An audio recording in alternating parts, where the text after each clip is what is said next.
Welcome students, आप सभी का अपने चैनल हाई लेवल स्टडी में फिर स्वागत। चलिए स्टूडेंट, इसमें हम बात क्या करेंगे, आपको अच्छी तरीके से बताने का प्रयास करेंगे और समझाने का भी प्रयास करेंगे कि आपको भौतिक विज्ञान में आप कक्षा 12 के जो भौतिक विज्ञान है, इसमें जो आपके यूपी बोर्ड के एग्ज़ाम होने हैं, अभी टाइम है, आपका टाइम टेबल आने ही वाला है। तो बस आप लोग तैयारी में लग रहिए और अच्छी तरीके से अपनी पढ़ाई को कंटिन्यू करिए। चलिए देखिए, इसमें पढ़ने के वाले हैं, आपको बताने का प्रयास करें और समझाने का भी प्रयास करेंगे। तो मेरे प्यारे स्टूडेंट्स, जो भी नए हैं चैनल को सब्सक्राइब कर दें, लाइक कर दें और कमेंट कर दें। चलिए साथ साथ आपको बता देते हैं कि आप लोग इस पीडीएफ को पाने के लिए कहाँ जाएंगे। तो आपको टेलीग्राम चैनल अभी प्रोवाइड कर दिया जाएगा, इसमें लिंक डिस्क्रिप्शन में दे दिया जाएगा, तो आप लोग वहाँ से इस पीडीएफ को डाउनलोड कर सकते हैं। चलिए आगे देखते हैं, आगे आपको समझाने का प्रयास करेंगे। ठीक है, कक्षा 12 विषय भौतिक विज्ञान और भौतिक विज्ञान के 50 अति महत्वपूर्ण प्रश्नों की बात करेंगे। ठीक है, कितने 50 अति महत्वपूर्ण प्रश्नों की बात करेंगे जो आपके एग्ज़ाम के लिए बहुत ही मोस्ट इम्पॉर्टेंट है। ठीक है, तो ऐसे प्रश्न आपको सिर्फ हाई लेवल स्टडी में मिलने वाले हैं, तो आप लोग पूरा भौकाल मचा देंगे एग्ज़ाम में। अगर अच्छे से आपको इन प्रश्नों को आ गया तो आप अच्छी तरीके से सारी चीज़ों को क्लियर कर ले जाएंगे। ठीक है, चलिए इसमें आपको बताते हैं क्या क्या चीज़ें आपको करनी है, कैसे करनी है। तो आपको बस घबराना नहीं है, हमारे साथ बने रहना है और आपको अच्छी तरीके से हम सारी चीज़ों को डिस्कस कर देंगे। ठीक है, देखिए, जो आपकी पढ़ाई है, पढ़ाई आप मन लगा कर करेंगे तभी आपको सफलता मिलेगी। अगर आपको सक्सेस पाना है तो आपको कंटिन्यू पढ़ाई करनी होगी। ठीक है, तो चलिए इसमें देखते हैं प्रश्नों को। देखिए पहला प्रश्न क्या है, पहला प्रश्न आपका क्या है, प्रकाश वैद्युत प्रभाव के प्रयोग में, जो प्रकाश वैद्युत प्रभाव का जो प्रयोग है, प्रयोग में आपतित प्रकाश की आवृत्ति v तथा निरोधी विभव v के बीच खींचे गए ग्राफ का ढलान होगा। जो ग्राफ का ढलान बनेगा मेरे प्यारे स्टूडेंट्स, तो क्या बनेगा। और हाँ, जो स्टूडेंट्स हमारे नए जुड़े हैं सब्सक्राइब कर देंगे, लाइक कर देंगे और कमेंट कर देंगे। ठीक है, और चैनल को ज़्यादा से ज़्यादा आप लोग शेयर करेंगे तभी हमको थोड़ा मोटिवेशन मिलेगा और अच्छी चीज़ें आपको बताने का प्रयास करेंगे। देखिए, तो यहाँ पे क्या हो जाएगा, h/e, क्या हो जाएगा, h/e। ठीक है, तो ये आपका आंसर हो जाएगा। चलिए आगे अगले प्रश्न की बात करते हैं। अगला प्रश्न देखिए, निम्नलिखित कण एक ही वेग से गतिमान है। तो जो कण इसमें दिए हैं, जैसे 4 कण आपको दिए हैं, इलेक्ट्रॉन, प्रोटॉन, न्यूट्रॉन और अल्फा कण। ये जो चारों कण हैं ये एक ही वेग से क्या है, गतिमान है। तो अधिकतम दे ब्रॉगली तरंग दैर्ध्य वाला जो कण है वह कौन सा होगा। तो वह कौन सा कण होगा, वो आपका इलेक्ट्रॉन होगा, जो बहुत ही मोस्ट इंपॉर्टेंट क्वेश्चन है आपके एग्जाम के दृष्टिकोण से। ठीक है, चलिए आगे आपको बताते हैं, आगे आपको समझाने का भी प्रयास करेंगे।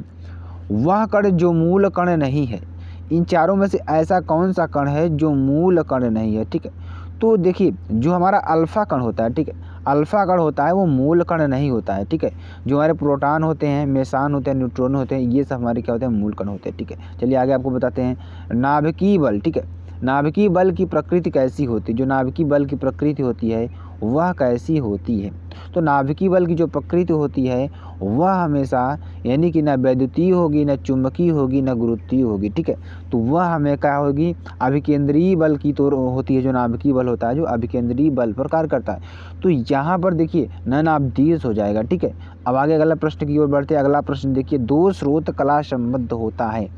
ऐसे दो स्रोत जो कला संबद्ध होते हैं, यदि वे तरंगे उत्पन्न करते हैं, वे कौन सी तरंगे ऐसे उत्पन्न करेंगे, ठीक है, जो कला संबद्ध होंगे। तो वे क्या हो जाएगी, एक समान तरंग की, एक समान वेग की, एक समान आवृत्ति की या नियत कलांतर की। तो इसके उत्तर की अगर बात करते हैं मेरे प्यारे स्टूडेंट्स, इसका उत्तर क्या हो जाएगा, एक समान तरंग दैर्ध्य की। ठीक है, किसकी, एक समान तरंग दैर्ध्य की। तो यहाँ तक तो आपको अच्छी तरीके से समझ में आ ही रहा होगा मेरे प्यारे स्टूडेंट्स। ठीक है, तो आपको अच्छी तरीके से अभी और चीज़ें सारी समझाएंगे और आपको समझाने का भी प्रयास करेंगे यहाँ पे। ठीक है, चलिए आगे आपको बताते हैं, आगे आपको समझाने का प्रयास करते हैं। देखिए अगला जो क्वेश्चन है बहुत ही इंपॉर्टेंट है ये भी, तो आपको इन सब प्रश्नों को पढ़ लेना है। ठीक है, चलिए आगे बढ़ते हैं, आगे आपको बताते हैं। जूल की सतह पर, ठीक है, जूल की सतह पर तेल की पतली परत, यानी जूल नहीं जल, यहाँ सारे स्टूडेंट क्या हो जाएगा, जल। ठीक है, तो जल की परत पर, जल की सतह पर तेल की पतली परत बिछी हुई है। मान लेते हैं कोई जल है, वहाँ पर जो तेल की पतली परत है बिछी हुई है। सूर्य के प्रकाश में इस सतह पर सुंदर रंग दिखाई देने का कारण क्या है। तो सूर्य के जो प्रकाश उस पर पड़ता है तो जो रंगीन कलर दिखाई देता है, उसका कारण क्या होता है, उस कारण को पूछ रहा है। तो उस कारण को हमें बताना है। तो वो कारण क्या है आपका, प्रकाश का व्यतिकरण। ठीक है, तो प्रकाश का व्यतिकरण वह कारण है। ठीक है, अब देखिए आगे बताते हैं आपको, प्रकाश सरल रेखा में चलता दिखाई देता है क्योंकि जो प्रकाश होता है वो सरल रेखा में ही चलता है, दिखाई देता है। ऐसा क्यों दिखाई देता है? क्योंकि तरंग दैर्ध्य अति सूक्ष्म होती है। जो प्रकाश की तरंग दैर्ध्य होती है मेरे पास वो क्या होती है? अति सूक्ष्म होती है। ठीक है, चलिए आगे आपको बताते हैं। अगला देखिए क्या है, किसी धात्विक पृष्ठ से इलेक्ट्रॉन उत्सर्जन तभी संभव है जब आपतित प्रकाश की आवृत्ति, यानी किसी धात्विक पृष्ठ से जो इलेक्ट्रॉन उत्सर्जन होता है वह तभी संभव होता है जब आपतित प्रकाश की जो आवृत्ति होगी देहली आवृत्ति की आधी होगी, या देहली आवृत्ति की 1/3 होगी, या देहली आवृत्ति से कुछ कम होगी, या देहली आवृत्ति से अधिक होगी। तो इसके उत्तर की बात करें, इसका उत्तर क्या हो जाएगा? देहली आवृत्ति से अधिक होगी। ठीक है, तो ये आपको आंसर लिख लेना। बहुत ही मोस्ट इंपॉर्टेंट क्वेश्चंस हैं, बिल्कुल आग लगा देंगे। आप लोग एग्जाम में अगर बैठेंगे तो देखेंगे इन्हीं प्रश्नों में से आपके जो प्रश्न होंगे आने वाले हैं। तो आपको बस हमारे साथ जुड़े रहना है और अच्छी तरीके से पढ़ाई को करते रहना। ठीक है, तो जो भी स्टूडेंट्स हमारे साथ जुड़ रहे हैं वो चैनल को सब्सक्राइब कर देंगे, लाइक कर देंगे, कमेंट कर देंगे और लास्ट तक जरूर देखेंगे। ठीक है, चलिए, उत्तल लेंस की फोकस दूरी की अधिकतम है। जो उत्तल लेंस की फोकस दूरी है वो अधिकतम होगी नीले प्रकाश के लिए, हरे प्रकाश के लिए, पीले प्रकाश के लिए, लाल प्रकाश के लिए। तो अगर इसके उत्तर की बात करेंगे तो इसका उत्तर क्या हो जाएगा? लाल प्रकाश के लिए। ठीक है, किसके लिए? लाल प्रकाश के लिए। चलिए आगे आपको बताते हैं, कांच वायु का पृष्ठ का क्रांतिक कोण होगा। तो कांच वायु पृष्ठ का क्रांतिक कोण क्या होगा? 45 डिग्री, 45 डिग्री से कम, 45 डिग्री से अधिक, या नन ऑफ दिस। तो इसके उत्तर की बात करेंगे तो 45 डिग्री से कम होगा। ठीक है, चलिए आगे बताते हैं, आकाश नीला क्यों दिखाई देता है? जो आकाश होता है आप लोग देखते होंगे नीला दिखाई देता है। ठीक है, तो वह किस कारण से नीला दिखाई देता है? तो इसके उत्तर की बात करें तो इसका उत्तर क्या हो जाएगा? प्रकीर्णन के कारण। किस कारण? प्रकीर्णन के कारण। ठीक है, चलिए आगे आपको बताते हैं, हाइगेंस के अनुसार प्रकाश तरंगे होती हैं। तो हाइगेंस के अनुसार जो प्रकाश तरंगे होती हैं वह क्या होती हैं? तो यांत्रिक अनुदैर्ध्य होती हैं, या यांत्रिक अनुप्रस्थ होती हैं, या वैद्युत चुंबकीय होती है, या यांत्रिक गोलीय होती हैं। तो अगर इसके उत्तर की बात करें मेरे प्यारे स्टूडेंट, इसका उत्तर क्या हो जाएगा? हाइगेंस के अनुसार जो प्रकाश तरंगे होती हैं वह यांत्रिक अनुदैर्ध्य होती हैं। ठीक है, तो ये आपको अच्छी तरीके से समझ में आ गया होगा। निम्न में से किसकी व्याख्या तरंग सिद्धांत द्वारा नहीं की जा सकती? तो किसकी व्याख्या जो तरंग सिद्धांत के द्वारा नहीं की जा सकती वह क्या है? प्रकाश का वैद्युत प्रभाव। ठीक है, आगे वैद्युत चुंबकीय तरंगों की प्रकृति होती है। जो वैद्युत चुंबकीय तरंगें होती हैं उनकी प्रकृति कैसी होती है? तो उनकी प्रकृति, अगर हम उसकी प्रकृति की बात करें तो उसकी प्रकृति कैसी होती है? अनुप्रस्थ होती है। कैसी होती है? अनुप्रस्थ होती है। ठीक है, चलिए आगे आपको बताते हैं, यदि ई तथा बी वैद्युत चुंबकीय तरंग की क्रमशः वैद्युत सदिश तथा चुंबकीय सदिश हो तब वैद्युत चुंबकीय तरंग संचरण की दिशा के अनुदिश है। तो इसका देखिए यहाँ पे क्या होगा? ई बी, या ठीक है, ई बी या ई डॉट बी या ई क्रॉस बी। तो इसका उत्तर क्या हो जाएगा? ई क्रॉस बी। ठीक है, चलिए आगे आपको बताते हैं, सबसे बड़ी तरंग दैर्ध्य की विद्युत चुंबकीय तरंगे हैं।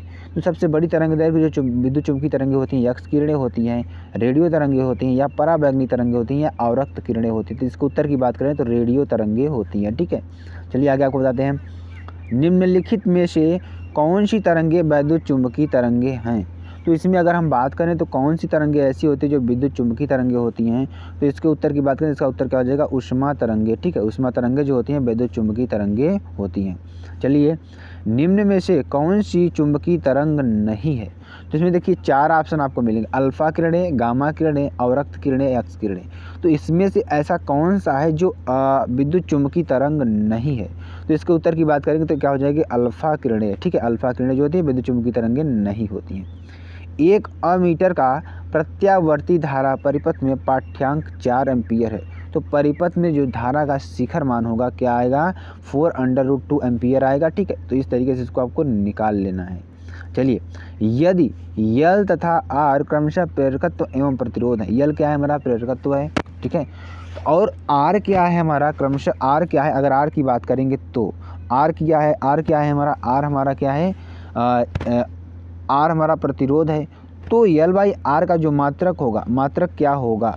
तो second inverse, meter second, second या मीटर।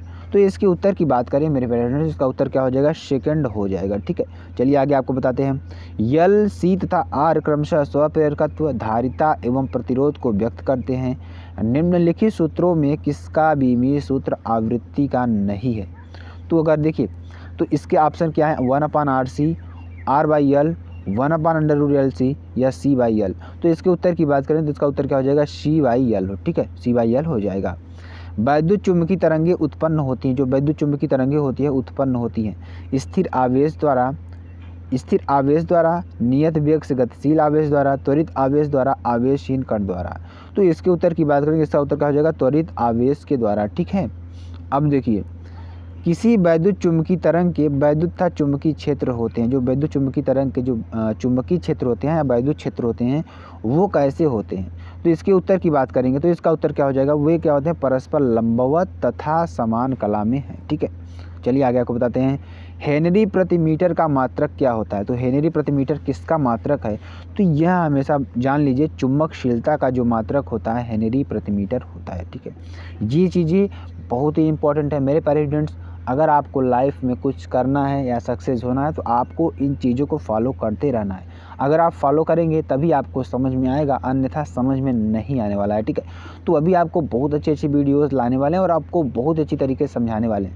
जो भी चीज़ें रहेंगी आपके सामने रहेंगी और आपको इतनी अच्छी तरीके से हम बता देंगे कि आपको सारी चीज़ें क्लियर हो जाएंगी। ठीक है, देखिए लेंज के वैद्युत चुम्बकीय प्रेरण के नियमानुसार इनमें से क्या सत्य है। तो इसमें से अगर हम बात करें तो लेंज का जो नियम होता है वो क्या होता है, ऊर्जा संरक्षण का नियम होता है। तो ये चीज़ें आपको अच्छी तरीके से समझ लेना है। ठीक है, चलिए एक शुद्ध प्रेरकत्व में औसत शक्ति क्षय होती है। शुद्ध प्रेरकत्व का मतलब क्या होता है, हेनरी जो यानी कि आपका क्या होता है, इंडक्टर होता है। ठीक है, जिसमें आपके लपेट कर कुछ उसमें ऊष्मा उत्पन्न की जाती है। तो देखिए एक शुद्ध प्रेरकत्व में औसत शक्ति जो क्षय होती है ½Li² होती है। ठीक है, कितना होती है, ½ Li² होती है। ठीक है, तो ये चीज़ें आपको अच्छी तरीके से पढ़ लेनी है। प्रेरित वैद्युत धारा की दिशा का पता चलता है। तो प्रेरित जो वैद्युत धारा है उसकी दिशा का पता किसके द्वारा चलता है, लेंज के नियम के द्वारा चलता है। किसके द्वारा, लेंज के नियम के द्वारा चलता है। ठीक है, अब प्रेरकत्व का जो मात्रक होता है वह क्या होता है, जो प्रेरकत्व का मात्रक होता है वह ओम सेकंड होता है। क्या होता है, ओम सेकंड होता है। अब देखिए चुंबकीय क्षेत्र बी के लंबवत v वेग से चलने वाले आवेश q पर लगने वाले बल F का मान होगा। यानी कि कह क्या रहा है, यहाँ पे आपको हम समझाने का प्रयास कर रहे हैं। ठीक है, देखिए कह क्या रहा है, कहने का मतलब इसका क्या है कि चुंबकीय क्षेत्र बी के लंबवत, ठीक है, चुंबकीय क्षेत्र बी के लंबवत v वेग से चलने वाले आवेश q पर लगने वाले बल F का मान होगा। F = QVB। ठीक है, क्या होगा, F = QVB इसका सही आंसर हो जाएगा। चलिए अगले क्वेश्चन की ओर बढ़ते हैं। समांग चुंबकीय क्षेत्र बी में, अगर समांग चुंबकीय क्षेत्र का बात करें तो समांग चुंबकीय क्षेत्र क्या होता है कि जहां पर सभी जगह जो चुंबकीय क्षेत्र हो समान हो। ठीक है, बी में एक इलेक्ट्रॉन आवेश ई नियत वेग v से चुंबकीय क्षेत्र के समांतर गमन करता है तो इलेक्ट्रॉन पर लगने वाला जो बल है क्या होगा। तो जो इलेक्ट्रॉन पर बल लगेगा वहाँ क्या होगा, शून्य होगा। क्या होगा, शून्य होगा। ठीक है, चलिए आगे आपको बताते हैं।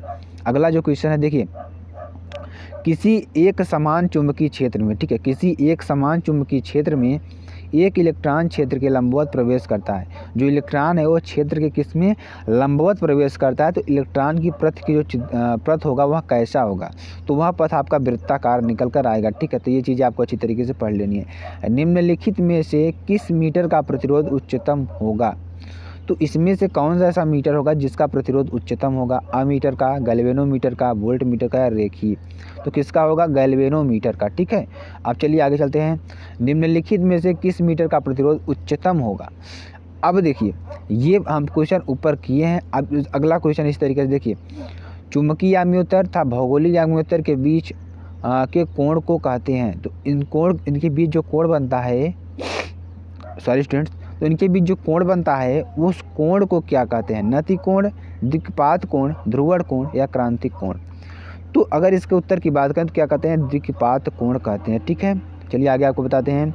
एक चुंबकीय क्षेत्र उत्पन्न किया जा सकता है, जो चुंबकीय क्षेत्र है वह उत्पन्न किया जा सकता है किसके द्वारा, केवल गतिमान आवेश के द्वारा। ठीक है, अब चलिए धारावाही चालक के चारों ओर उत्पन्न क्षेत्र होता है। जो धारावाही चालक होता है इसके चारों जो क्षेत्र उत्पन्न होता है वह क्या होता है, केवल चुंबकीय क्षेत्र होता है। ठीक है, चलिए μ0ε0 की पावर -1/2 का मान होगा। इसका मान क्या होगा, हम आपको बताते हैं। इसका मान होगा 3 × 10⁸ मीटर प्रति सेकंड। तो बहुत ही मोस्ट इंपॉर्टेंट क्वेश्चन है, बहुत ही VIP क्वेश्चन है। इन क्वेश्चंस को पढ़ना आपके लिए बहुत ही आवश्यक हो सकता है। ठीक है, एक इलेक्ट्रॉन तथा एक प्रोटॉन जिनकी गतिज ऊर्जाएं समान है एक समान चुंबकीय क्षेत्र के लंबवत प्रक्षेपित किया जाता है तो पथ की त्रिज्या होगी जो क्या होगी, तो जो पथ की त्रिज्या होगी मेरे फ्रेंड वह क्या होगी, प्रोटॉन के लिए सबसे अधिक होगी। ठीक है, चलिए अगले प्रश्न को चलते हैं। अगला प्रश्न देखिए, चुंबकीय क्षेत्र B में वेग v से गतिमान आवेश q के एक कण पर लगने वाला जो बल है F क्या होगा, वह बल होगा q into v into B. ठीक है, चलिए प्रतिरोध की बीमा, अब प्रतिरोध की बीमा की बात करेंगे। प्रतिरोध की बीमा क्या होगी, ml स्क्वायर T⁻³ A⁻²। वैद्युत विभव का मात्रक क्या होगा, वैद्युत विभव की बात करें तो वैद्युत विभव का मात्रक क्या होगा, जूल प्रति कूलाम होगा। ठीक है, अगले प्रश्न की बात करेंगे। E बराबर 0 वाले वैद्युत क्षेत्र में विभव V का दूरी के साथ परिवर्तन होगा, तो दूरी के साथ क्या परिवर्तन होगा, V R पर निर्भर नहीं करता है। ठीक है, अब देखिए अगला क्वेश्चन क्या है, वैद्युत द्विध्रुव के कारण केंद्र से r दूरी पर अक्ष में स्थित बिंदु पर वैद्युत क्षेत्र की तीव्रता एवं विभव क्रमशः E तथा V हैं, तो E तथा V में संबंध होगा, तो इनके बीच जो संबंध होगा क्या होगा, तो इनके बीच संबंध निकल कर आएगा E बराबर V/R आएगा। ठीक है, चलिए चुंबकीय क्षेत्र का मात्रक है, जो चुंबकीय क्षेत्र का मात्रक होता है वह क्या है, तो चुंबकीय क्षेत्र का मात्रक क्या होता है, वेबर प्रति मीटर स्क्वायर होता है, वेबर प्रति मीटर स्क्वायर होता है। चलिए आगे चलते हैं। वैद्युत वाहक बल E का एक सेल प्रतिरोध R के सिरों से जुड़ा है, सेल का टर्मिनल विभवांतर V हो तो सेल का आंतरिक प्रतिरोध होगा, तो सेल का आंतरिक प्रतिरोध क्या होगा, E-VR/V। Very most important questions आपके एग्जाम में आया हुआ प्रश्न है, बहुत ही VIP क्वेश्चंस है जो कि आपको रट लेना है और पढ़ लेना है। ठीक है मेरे प्यारे स्टूडेंट, तो आपको इन सब चीज़ों को हम क्यों बता रहे हैं, क्योंकि ये प्रश्न पूरे बुक से लिए गए हैं। इन बुक में से अगर इतने प्रश्न आप लोग पढ़ लेते हैं तो आपके एग्ज़ाम में इससे बाहर कुछ आने ही वाला नहीं है, तो ये चीज़ें बहुत ही इंपॉर्टेंट है। अगला क्वेश्चन क्या है, वैद्युत धारा घनत्व J तथा अपवहन वेग VD में संबंध क्या होगा, तो अगर इसके संबंध की बात करें तो इसका संबंध क्या होगा, J = NeVD। ठीक है, चलिए आगे आपको बताते हैं। यदि इलेक्ट्रॉन का अपवाह वेग VD तथा वैद्युत क्षेत्र की तीव्रता E हो तो निम्नलिखित में से कौन सा संबंध ओम के नियम का पालन करता है, इनमें कौन सा संबंध होगा जो ओम के नियम का पालन करेगा, तो क्या होगा, VD अनुक्रमानुपाते यानी BD is directly proportional to E। ठीक है, अब देखिए विशिष्ट प्रतिरोध का मात्रक, आप लोग विशिष्ट प्रतिरोध पढ़े होंगे तो इसका मात्रक क्या होता है, इसके मात्रक की बात करेंगे तो इसका मात्रक होगा ओम मीटर। ठीक है, इसका मात्रक क्या होगा, ओम मीटर। वैद्युत क्षेत्र की तीव्रता का जो मात्रक होता है क्या होता है, वैद्युत क्षेत्र तीव्रता का जो मात्रक होता है न्यूटन प्रति कूलाम होता है। तो मेरे प्यारे स्टूडेंट्स आपको फोड़ देना है, पढ़ लेना है, बहुत अच्छी तरीके से रट लेना है, क्योंकि इससे बाहर आपका कुछ भी नहीं आने वाला है। ठीक है, चलिए आगे आपको बताते हैं, आगे आपको समझाने का प्रयास करते हैं। एक इलेक्ट्रॉन एक वैद्युत क्षेत्र में क्षेत्र के अभिलंबवत प्रवेश करता है तो इलेक्ट्रॉन पर गमन पथ क्या होगा, तो इलेक्ट्रॉन पर जो गमन पथ बनेगा वह परवलयाकार बनेगा। तो ये 50 क्वेश्चन थे आपके एग्जाम के दृष्टिकोण से, बहुत ही मोस्ट इंपॉर्टेंट क्वेश्चन थे। तो आई होप आपको अच्छी तरीके से समझ में आ गया होगा। अगर वीडियो पसंद आई होती, अगर आपको पसंद आती है तो आप चैनल को लाइक कर सकते हैं, कमेंट कर सकते हैं, शेयर कर सकते हैं। फिर मिलते हैं नेक्स्ट वीडियो में नए टॉपिक के साथ, जब तक के लिए जय हिंद, जय Bharat, take care, bye bye.